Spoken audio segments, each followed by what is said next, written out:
يجوز الصلاة خلف رجل حالق اللحية؟ Je, inafaa kuswali nyuma ya mwenye kunyoa ndevu? حالق اللحية لا شك إن حالق اللحية أنه فعل محرما، وهذه معصية ظاهرة. Mwenye kunyoa ndevu hapana shaka amefanya jambo la haramu, na haya ni maasi ya wazi kabisa. فلا يجوز أن يقدم للإمامة أو ينصب للإمامة، ما يجوز. Basi haifai kutangulizwa kuwa imamu, kufanywa kuwa ni imamu haifai. أما إذا جئت ناس يصلون إمامهم حليق صل معهم ولا تترك صلاة الجماعة.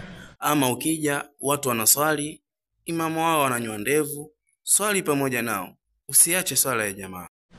لكن عند الاختيار تقديم أو تعيين الإمام لا يعين لها من تظهر عليه المعصية. Lakini kama unao uchaguzi, wakati wa kuchagua kumtanguliza au kumwainisha, haainishwi yule ambaye yanadhihiri kwake maasi, لأنه قدوة يقتدي به الناس.